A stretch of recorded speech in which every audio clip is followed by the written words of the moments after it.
പ്രധാനമായും 4 ഫാക്ടറുകൾ ഡിപെൻഡ് ചെയ്യുന്ന കഴിഞ്ഞ ക്ലാസ്സിൽ ഞാൻ പറഞ്ഞതാണ്. ഒന്ന് nature of material, 2 length, 3 area, 4 temperature. ഈ 4 കാര്യങ്ങൾ. അതിൽ നമ്മൾ ടെമ്പറേച്ചറിനെ കുറിച്ച് പഠിക്കാൻ പോവാം. അപ്പൊ നമുക്കറിയാം ഈ മെറ്റൽസ് അല്ലെങ്കിൽ കണ്ടക്ടേഴ്സിനെ സംബന്ധിച്ച് ടെമ്പറേച്ചറിനനുസരിച്ച് റെസിസ്റ്റൻസ് കൂടുകയാണ് ചെയ്യുന്നത് അല്ലേ. ടെമ്പറേച്ചറും റെസിസ്റ്റൻസും ഡയറക്റ്റ്ലി പ്രൊപ്പോർഷണൽ ആണെന്ന് പറയാൻ പറ്റും. അപ്പൊ അതിൽ നിന്ന് ഒരു സമവാക്യം നമുക്ക് രൂപീകരിച്ചെടുക്കാൻ പറ്റും. R equal to R0 into 1 plus alpha into T minus T0. RT is equal to R0 into 1 plus alpha into T minus T0. ഇവിടെ നോക്കിക്കേ, ഇതില് ആൽഫ അറിയപ്പെടുന്ന ഒരു പേരുണ്ട്. ആൽഫയുടെ പേര് temperature coefficient of resistance. Alpha അറിയപ്പെടുന്ന പേര് ടെമ്പറേച്ചർ കോഎഫിഷ്യന്റ് ഓഫ് റെസിസ്റ്റൻസ് എന്നാണ്. അതുപോലെ R0 അറിയപ്പെടുന്നുണ്ട്. R0 എന്ന് പറഞ്ഞാൽ T0 എന്ന് പറയുന്ന ടെമ്പറേച്ചറിലെ റെസിസ്റ്റൻസ് ആണ്. T0 എന്ന് പറഞ്ഞാൽ ഇത് റഫറൻസ് ടെമ്പറേച്ചർ ആണ്. ഇത് 0 ഡിഗ്രി സെൽഷ്യസ് അല്ലെങ്കിൽ 0 കെൽവിൻ ആയിട്ട് നിങ്ങൾ കരുതുക, അല്ലെങ്കിൽ ലോവർ ടെമ്പറേച്ചർ ആയിട്ട് കരുതുക. R0 എന്ന് പറഞ്ഞാൽ റെസിസ്റ്റൻസ് അറ്റ് T0 ടെമ്പറേച്ചർ, അതാണ് റഫറൻസ് ടെമ്പറേച്ചർ. ഇനി അതുപോലെ RT ഉണ്ട്. RT എന്ന് പറഞ്ഞാൽ റെസിസ്റ്റൻസ് അറ്റ്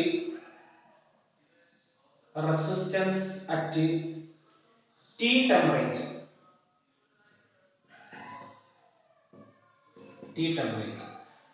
ഇതാണ് ഈ റെസിസ്റ്റൻസ് ടെമ്പറേച്ചർ ഡിപെൻഡന്റ് ആണ് എന്നുള്ള ഒരു കാര്യവുമായി ബന്ധപ്പെട്ട equation. RT is equal to R0 into 1 plus alpha into T minus T0 ആണ്.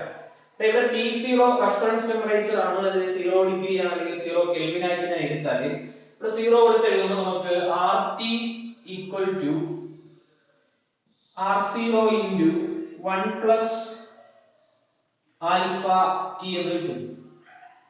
ഇതിലെ RT equal to R0 കൊണ്ട് ബ്രാക്കറ്റ് ഓപ്പൺ ആക്കുമ്പോൾ R0 plus R0 alpha T എന്ന് കിട്ടും. ഇതിൽ നിന്ന് RT minus R0 by R0 T equal to എന്തെന്ന് എഴുതാം? ആൽഫ എന്ന് എഴുതാം. ഇതാണ് alpha temperature coefficient of resistance കണ്ടെത്താനുള്ള ഇക്വേഷൻ. പരീക്ഷയ്ക്ക് ചോദ്യം വരുന്നത് ഒരു ഏതെങ്കിലും ഒരു മെറ്റൽ അത് ഇത്ര ഡിഗ്രി സെൽഷ്യസിൽ നിന്നും ഇത്രയിലേക്ക് മാറി. അങ്ങനെ മാറിയപ്പോ ആദ്യ ടെമ്പറേച്ചർ ഇതായിരുന്നു. ആ സമയത്ത് റെസിസ്റ്റൻസ് പർട്ടിക്കുലർ റെസിസ്റ്റൻസ് തരും. രണ്ടാമത് ഇത്രയിലേക്ക് ചേഞ്ച് വന്നപ്പോൾ രണ്ടാമതായി ഉണ്ടായ ടെമ്പറേച്ചർ എത്രയാണ്, അപ്പോഴുള്ള റെസിസ്റ്റൻസ് തരും. എന്നിട്ട് ഈ പറഞ്ഞ ടെമ്പറേച്ചർ കോഎഫിഷ്യന്റ് ഓഫ് റെസിസ്റ്റൻസ് കണ്ടുപിടിക്കാനായിട്ട് പറയും. അപ്പൊ ടെമ്പറേച്ചർ കോഎഫിഷ്യന്റ് ഓഫ് റെസിസ്റ്റൻസ് കണ്ടുപിടിക്കാനായിട്ട് പറഞ്ഞാൽ ഈ ഫോർമുലയിൽ കൊടുത്ത് ചെയ്യണം. ഇനി തന്നിരിക്കുന്ന റഫറൻസ് ലെവൽ അല്ലെങ്കിൽ തന്നിരിക്കുന്ന ആദ്യ ടെമ്പറേച്ചർ 0 ആണ് എങ്കിൽ, റഫറൻസ് ലെവൽ 0 ഡിഗ്രി അല്ലെങ്കിൽ 0 കെൽവിൻ വെച്ചാണ് പറഞ്ഞിരിക്കുന്നത് എങ്കിൽ നിങ്ങൾ ഈ ഫോർമുല യൂസ് ചെയ്യുക. ഓക്കേ. അപ്പോൾ നോർമലി ഒരു രണ്ട് ടെമ്പറേച്ചറും രണ്ട് റെസിസ്റ്റൻസും തന്നിട്ട് temperature coefficient of resistance calculate ചെയ്യാൻ പറഞ്ഞാൽ ഈ പറയുന്ന സമവാക്യത്തിൽ കൊടുത്താണ് എന്ത് ചെയ്യാനുള്ളത് എന്ന് ശ്രദ്ധിക്കുക. അതുപോലെ ഈ ടെമ്പറേച്ചർ കോഎഫിഷ്യന്റ് ഓഫ് റെസിസ്റ്റൻസിന്റെ യൂണിറ്റ് പരീക്ഷയിൽ ചോദിച്ചിട്ടുണ്ട്. ഇതിന്റെ യൂണിറ്റ് എത്രയാണെന്ന് ചോദിക്കുക. യൂണിറ്റ് നോക്കിക്കേ, ഈ സമവാക്യം നോക്കുമ്പോൾ അറിയാം ഇവിടെ റെസിസ്റ്റൻസ് താഴെ റെസിസ്റ്റൻസ് ക്യാൻസൽ ചെയ്ത് പോയാൽ പിന്നെ ഉള്ളത് ടെമ്പറേച്ചർ ആണ്. അപ്പൊ ടെമ്പറേച്ചറുമായി ബന്ധപ്പെട്ട് യൂണിറ്റ് പറയുമ്പോൾ നമ്മൾ കെൽവിൻ പറയുമല്ലേ. അപ്പോൾ കെൽവിൻ റൈസ് ടു -1 അല്ലെങ്കിൽ സെൽഷ്യസ് റൈസ് ടു -1 ആണ് ഈ പറഞ്ഞ ആൽഫയുടെ യൂണിറ്റ് എന്ന് പഠിച്ചിരിക്കുക. ടെമ്പറേച്ചർ കോഎഫിഷ്യന്റ് യൂണിറ്റ് എന്ന് പഠിക്കും. ഇത്രയുമാണ് ഇതിലെ പ്രോബ്ലം റേസ് ചെയ്തു വരുന്ന കാര്യം. ഇവിടെ ഈ പറയുന്നതിൽ നിന്ന് ഇനി ചിലപ്പോൾ മറ്റൊരു രീതിയിൽ ചോദ്യം വരാം. ആ ചോദ്യം ഈ പറയുന്നത് പോലെ രണ്ടാമത്തെ ടെമ്പറേച്ചറിലെ റെസിസ്റ്റൻസും അതുപോലെ ലോവർ ടെമ്പറേച്ചറിലെ റെസിസ്റ്റൻസും തരും. എന്നിട്ട് ആ ടെമ്പറേച്ചറുകൾ തരും. എന്നിട്ട് എന്ത് കണ്ടെത്താൻ പറയുന്നത്? ആൽഫ കണ്ടെത്താൻ പറയുന്നത് ഒരു രീതി. രണ്ടാമത്തെ രീതി എന്ന് പറഞ്ഞാൽ ആൽഫ തരും, അതുപോലെ ബേസ് ടെമ്പറേച്ചർ തരും, അപ്പോഴുള്ള റെസിസ്റ്റൻസ് തരും, ടെമ്പറേച്ചർ കൂട്ടുമ്പോഴുള്ള റെസിസ്റ്റൻസും തരും. എന്നിട്ട് ആ ടെമ്പറേച്ചർ എത്ര എന്ന് ചോദിക്കും. ഓക്കേ, അപ്പോൾ ഇത് സോൾവ് ചെയ്ത് എഴുതുക എന്നുള്ളതാണ് ഇതിലെ ഏറ്റവും വലിയ കാര്യം എന്ന് പറയുന്നത്. ഓക്കേ, അപ്പോൾ നിങ്ങൾക്ക് എല്ലാവർക്കും ചെയ്യാൻ പറ്റുന്ന ഒരു ചോദ്യമാണ്. ഇത് പഠിച്ചു വെച്ചിരിക്കുക. ഇനി മെറ്റൽസിനെ സംബന്ധിച്ച് അല്ലെങ്കിൽ കണ്ടക്ടേഴ്സിനെ സംബന്ധിച്ച് ഈ പറയുന്ന ടെമ്പറേച്ചർ കോഎഫിഷ്യന്റ് ഓഫ് റെസിസ്റ്റൻസ് ആൽഫയുടെ വാല്യൂ എന്തായിരിക്കും? പോസിറ്റീവ് ആയിരിക്കും. മെറ്റൽസിനെ സംബന്ധിച്ച് അല്ലെങ്കിൽ കണ്ടക്ടേഴ്സിനെ സംബന്ധിച്ച് temperature coefficient of resistance positive ആണ്. എന്നാൽ ജെർമേനിയം, സിലിക്കൺ തുടങ്ങിയ സെമി കണ്ടക്ടേഴ്സിനെ സംബന്ധിച്ച് ആൽഫ എന്തായിരിക്കും? നെഗറ്റീവ് ആയിരിക്കും. ചില അലോയ്സിന്റെ കേസ് എടുക്കുമ്പോൾ ആൽഫയുടെ വാല്യൂ എത്ര കിട്ടും? നിയർലി എത്ര വരും? 0 വരും. അപ്പോൾ മെറ്റൽസ് ഓർ കണ്ടക്ടേഴ്സിലെ temperature coefficient of resistance positive ആണ്. ജെർമേനിയം, സിലിക്കൺ തുടങ്ങിയ സെമി കണ്ടക്ടേഴ്സിൽ temperature coefficient of resistance negative ആണ്. അലോയ്സിന്റെ കേസിൽ temperature coefficient of resistance nearly 0 ആണ്. അപ്പോൾ temperature coefficient of resistance nearly 0 ആയിട്ട് വരുന്ന വസ്തുക്കളാണ് എന്ന് പറഞ്ഞാൽ അലോയ്സ് എന്ന് പറഞ്ഞാൽ അഥവാ ടെമ്പറേച്ചറിനനുസരിച്ച് ഈ റെസിസ്റ്റൻസിന് പെട്ടെന്ന് ചേഞ്ച് ഉണ്ടാവത്തില്ല. അപ്പൊ അതുകൊണ്ടാണ് നമ്മൾ കോൺസ്റ്റന്റൈൻ, അതുപോലെ മാംഗനൈൻ തുടങ്ങിയ അലോയ്സ് റെസിസ്റ്റേഴ്സുകളുടെ നിർമ്മാണത്തിന് വേണ്ടി ഉപയോഗിക്കും. ലാബുകളിലൊക്കെ യൂസ് ചെയ്യുന്ന വസ്തുവാണ് റെസിസ്റ്റേഴ്സ്. ആ റെസിസ്റ്റേഴ്സ് എന്താണെന്ന് ഡീപ്പായിട്ട് പഠിക്കും. അത്തരം വസ്തുക്കളുടെ നിർമ്മാണത്തിന് വേണ്ടി ഉപയോഗിക്കുന്നത് അലോയ്സ് ആണ്. ഏതൊക്കെ അലോയ്സ്? കോൺസ്റ്റന്റൈനും മാംഗനൈനും പോലുള്ള അലോയ്സ് ആണ് ഇവയുടെ നിർമ്മാണത്തിന് വേണ്ടി ഉപയോഗിക്കുന്നത്. അതിന്റെ ഒരു പ്രധാനപ്പെട്ട റീസൺ അതിന് ആൽഫയുടെ വാല്യൂ നിയർലി 0 ആണ്. പെട്ടെന്ന് ടെമ്പറേച്ചറിനനുസരിച്ച് റെസിസ്റ്റൻസിനോ റെസിസ്റ്റിവിറ്റിക്കോ പെട്ടെന്ന് മാറ്റം ഉണ്ടാകാത്തത് കൊണ്ടാണ് ഇത്തരം വസ്തുക്കളുടെ നിർമ്മാണത്തിന് വേണ്ടി ഈ പറഞ്ഞ വസ്തുക്കൾ എന്ത് ചെയ്യുന്നത്? ഉപയോഗിക്കുന്നത്. അപ്പൊ നിങ്ങൾ ഇവിടെ ഓർത്തിരിക്കേണ്ട കാര്യം ഈ 3 കാര്യമാണ്. എവിടെയൊക്കെയാണ് temperature coefficient of resistance positive ആവുന്നത്, എവിടെയൊക്കെയാണ് temperature coefficient of resistance negative ആകുന്നത്, എവിടെയൊക്കെയാണ് ഇത് 0 ആകുന്നത്. പിന്നെ ഇത് റെസിസ്റ്റൻസ് എന്ന് പറയുന്ന കാര്യം വെച്ചിട്ടാണ് പറഞ്ഞത്. ഇനി റെസിസ്റ്റിവിറ്റിയുടെ ടൈമിൽ ഇത് റെപ്രസെന്റ് ചെയ്യാൻ പറ്റും. നമുക്കറിയാം റെസിസ്റ്റൻസ് പ്രൊപ്പോർഷണൽ ആണ് ലെങ്ത് ബൈ ഏരിയക്ക് അല്ലേ? കഴിഞ്ഞ പ്രാവശ്യം നമ്മൾ പഠിച്ചതാണ് R equal to rho into L by A എന്ന് പഠിച്ചതാണ്. ഇവിടെ നോക്കുമ്പോൾ അറിയാം ലെങ്തിനും ഏരിയയ്ക്കും ടെമ്പറേച്ചറിനനുസരിച്ച് പ്രത്യേകിച്ച് വ്യത്യാസമൊന്നും വരുന്നില്ല എങ്കിൽ ഈ റെസിസ്റ്റൻസ് റെസിസ്റ്റിവിറ്റി ഒക്കെ ഒരുപോലെയാണല്ലേ? അപ്പോ റെസിസ്റ്റൻസിന്റെ ടൈമിൽ ഞാൻ ഇത് എഴുതിയതുപോലെ എനിക്ക് എന്തിന്റെ ടൈമിൽ എഴുതാം? റെസിസ്റ്റിവിറ്റിയുടെ ടൈമിൽ എഴുതാം. അങ്ങനെയാണ് എങ്കിൽ resistivity rho T equal to എന്ന് എഴുതാം rho 0 into 1 plus alpha into T minus T0 അല്ലേ? ഇത് ഇൻ ദ കേസ് ഓഫ് ഏത്? റെസിസ്റ്റിവിറ്റിയുടെ കേസിലാണ് ഞാൻ ഇത് റെപ്രസെന്റ് ചെയ്യുന്നത്. റെസിസ്റ്റൻസിന്റെ ടൈമിൽ റെസിസ്റ്റിവിറ്റിയുടെ ടൈമിൽ നമുക്ക് ഇക്വേഷൻ എഴുതാൻ പറ്റും. ടെമ്പറേച്ചർ റെസിസ്റ്റൻസുമായിട്ട് ബന്ധപ്പെട്ട് വരുന്ന ഒരു ഫോർമുലയാണ് RT R0 into 1 plus alpha into T minus T0 എന്ന് പറഞ്ഞാൽ റെസിസ്റ്റൻസിന്റെ ടൈമിലാണ് എഴുതിയത്. അതേ കാര്യം തന്നെ നമുക്ക് എന്തിലും എഴുതാൻ പറ്റും? റെസിസ്റ്റിവിറ്റിയുടെ ടൈമിൽ എഴുതാൻ പറ്റും. ആൽഫ പോസിറ്റീവ് ആവുന്നത് എവിടെയാണ്, നെഗറ്റീവ് ആവുന്നത് എവിടെയാണ്, 0 ആയി മാറുന്നത് എവിടെയാണെന്ന് ശ്രദ്ധിച്ച് പഠിച്ചു വെച്ചിരിക്കും. ഇതാണ് ടെമ്പറേച്ചർ ഡിപെൻഡൻസ് ഓഫ് എന്ന് പറഞ്ഞാൽ റെസിസ്റ്റൻസ് എന്ന് പറഞ്ഞാൽ. ഇതിൽ നമുക്ക് പ്രത്യേകിച്ച് ഗ്രാഫ് ഒന്നും പഠിക്കണ്ട. എന്നാൽ ടെമ്പറേച്ചർ ഡിപെൻഡൻസ് ഓഫ് റെസിസ്റ്റിവിറ്റി നമ്മൾ പഠിക്കുക. റെസിസ്റ്റിവിറ്റിക്ക് ടെമ്പറേച്ചറിൽ വരുന്ന അനുസരിച്ച് വരുന്ന മാറ്റം എന്താണെന്ന് നമ്മൾ നോക്കും. അപ്പോൾ നമ്മൾ ഡീറ്റെയിൽ ആയിട്ട് ഗ്രാഫ് ഒക്കെ വരച്ച് പഠിക്കും. തൽക്കാലം ഇവിടെ ഈ ഫോർമുലകൾ മാത്രം പഠിക്കുക. ആൽഫയുടെ പേരുകൾ പഠിക്കുക, ആൽഫയുടെ യൂണിറ്റ് പഠിക്കുക. ഇപ്പൊ പ്രോബ്ലം ചോദിച്ചാൽ ഈ ഫോർമുല വെച്ചാണ് ചെയ്യേണ്ടി വരുന്നത്. റെസിസ്റ്റൻസ് ആണ് എങ്കിൽ, റെസിസ്റ്റീവ് വെച്ചാണ് ചോദ്യമെങ്കിൽ ഇത് വെച്ച് ചെയ്യും. ഓക്കെ, ഇനി നമ്മൾ പഠിക്കാൻ പോകുന്നത് മറ്റൊരു കാര്യമാണ്. കഴിഞ്ഞ ക്ലാസ് ഓംസ് ലോ പഠിച്ചതാണല്ലേ? ഓംസ് ലോ എല്ലാവർക്കും അറിയാം. ഓംസ് ലോ എന്താണെന്ന് അറിയാം. ഈ vector form of Ohm's law എഴുതാൻ പോവാണ്. ഓംസ് ലോയുടെ എന്ത് എഴുതുക? ഓം നിയമത്തിന്റെ വെക്റ്റർ ഫോം എഴുതുക.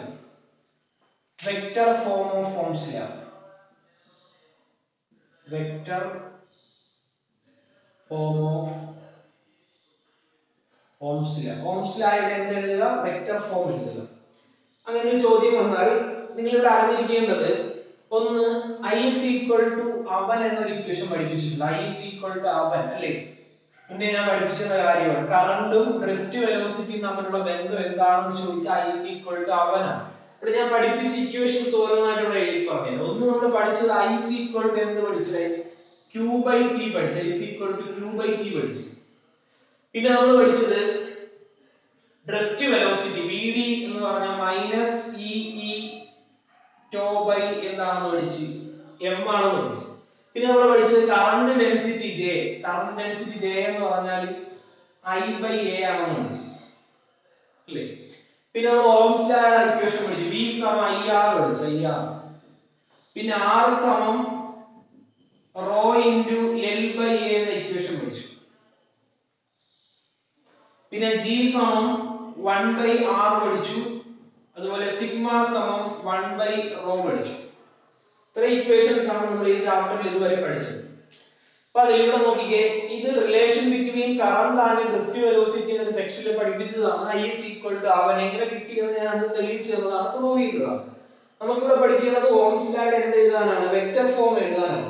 അപ്പോൾ അതിനു വേണ്ടി ഹിയർ ഡ്രിഫ്റ്റ് വെലോസിറ്റി VD എന്ന് പറഞ്ഞാൽ minus E tau by M ആണ്. ഞാൻ മാഗ്നിറ്റ്യൂഡ് മാത്രം എടുത്തു, മൈനസ് സൈൻ ഒഴിവാക്കിയിട്ട് എഴുതിയാൽ ഇ ടോ ബൈ എന്ന് എഴുതാം, എം എന്ന് എഴുതാം. ഇത് ഇവിടെ അപ്ലൈ ചെയ്താൽ I equal to A into E tau by M into E into N എന്ന് കിട്ടും അല്ലേ. ഇവിടെ എഴുതാം, ഇവിടെ ഈ എ കൊണ്ട് മൾട്ടിപ്ലൈ ചെയ്തേക്കുവാണ്, അതിനെ ഇവിടെ കൊണ്ടൊന്ന് ഡിവൈഡ് ചെയ്യുക. അപ്പൊ എങ്ങനെ എഴുതാം, I by A എന്നാണ്. I by A സമം E into E എന്ന് പറഞ്ഞാൽ E സ്ക്വയർ ആണ്. അപ്പൊ N E സ്ക്വയർ. പിന്നെ ഉള്ളത് E ആണ്. പിന്നെ top divided by M. I by A എന്ന് പറഞ്ഞാൽ current by area. I by A എന്ന് പറഞ്ഞാൽ J ആണ്, കറണ്ട് ഡെൻസിറ്റി ആണ് J. J സമം N E square top by M into E. ഇവിടെ നോക്കിക്കേ, n number of electrons per volume. ഈ ഇലക്ട്രോണിന്റെ ചാർജ് ആണ്, ടോ റിലാക്സേഷൻ ടൈം ആണ്, m ഇലക്ട്രോണിന്റെ മാസ് ആണ്. E എന്ന് പറഞ്ഞാൽ ഇലക്ട്രിക് ഫീൽഡ് ആണ്. ഇത് ഇത്രയും ക്വാണ്ടിറ്റി കോൺസ്റ്റന്റ് ആണ്. ഇങ്ങനെ കോൺസ്റ്റന്റ് ആയ ഇവിടെ നമുക്ക് J ഈക്വൽ ടു ഒരു കോൺസ്റ്റന്റ്, ആ കോൺസ്റ്റന്റ് സിഗ്മ ഇൻടു E എന്ന്. J equal to sigma into E. Sigma എന്താണെന്ന് നിങ്ങൾക്കറിയാം. സിഗ്മ എന്ന് പറഞ്ഞാൽ നേരത്തെ പറഞ്ഞു തന്നതാണ് കണ്ടക്ടിവിറ്റി. Sigma conductivity. അപ്പൊ J equal to sigma E എന്ന് കിട്ടി. ഈ ഇക്വേഷൻ ആണ് വെക്റ്റർ ഫോം ഓഫ് എന്തെന്ന് പറഞ്ഞാൽ ഓംസ് ലോ എന്ന് പറഞ്ഞാൽ ഓം നിയമത്തിന്റെ എന്ത് ഫോം, വെക്റ്റർ ഫോം. വെക്റ്റർ ആയതുകൊണ്ട് തന്നെ ഇവിടെ വെക്റ്റേഴ്സ് റെപ്രസെന്റ് ചെയ്യാം. കറന്റ് ഡെൻസിറ്റിയും ഇലക്ട്രിക് ഫീൽഡ് ഒക്കെ വെക്റ്റർ ക്വാണ്ടിറ്റി ആണ്. Electric field positive to negative ആണ്, അതേ ഡയറക്ഷൻ തന്നെയാണ് കറന്റ് ഡെൻസിറ്റിക്ക് വരുന്നത്. അപ്പൊ ഇതാണ് വെക്റ്റർ ഫോം ഓഫ് എന്തെന്ന് പറഞ്ഞാൽ ഓംസ് ലോ. ഒന്നുമില്ല, ഒന്ന് ഈ റിലേഷൻ എഴുതുക, അതിൽ ഡ്രിഫ്റ്റ് വെലോസിറ്റിയുടെ കാര്യം അപ്ലൈ ചെയ്യുക, a കൊണ്ട് ഡിവൈഡ് ചെയ്യുന്നു, I by A എന്ന് പറഞ്ഞ കറന്റ് ഡെൻസിറ്റി കിട്ടുന്നു. ബാക്കി വരുന്ന n e square tau by m എന്ന കോൺസ്റ്റന്റ് ആണ്, അതിനെ സിഗ്മ ആയിട്ട് പരിഗണിക്കുന്നു. അപ്പൊ J is equal to sigma E എന്ന് കിട്ടുന്നു. ഇതാണ് vector form of Ohm's law. അപ്പോൾ ഒരു ഇക്വേഷൻ കൂടെ കിട്ടി, J equal to sigma E. ഇത്രയുമാണ് ഈ വീഡിയോ ക്ലാസ്സിലൂടെ നിങ്ങൾ മനസ്സിലാക്കേണ്ടത്. ഇതിൽ ആദ്യം നമ്മൾ പഠിച്ചത് എന്താണെന്ന് നിങ്ങൾക്ക് അറിയാം. രണ്ടാമതായിട്ട് നമ്മൾ നോക്കിയത് എന്താണെന്ന് പറയാം. രണ്ടാമത് നോക്കിയത് വെക്റ്റർ ഫോം ഓഫ് ഏതാണ്, ഓംസ് ലോ ആണ്. ആദ്യം പഠിച്ചത് ടെമ്പറേച്ചർ ഡിപെൻഡൻസ് ഓഫ് ഏതാണ്, റെസിസ്റ്റൻസ് ആണ്. ഇത്രയും കാര്യങ്ങൾ നോക്കുക. ഇതിന്റെ ബാക്കി ഭാഗവുമായിട്ട് നമുക്ക് എന്ത് ചെയ്യാം, മറ്റൊരു വീഡിയോ ക്ലാസ്സിലൂടെ കാണാം. Okay, thank you.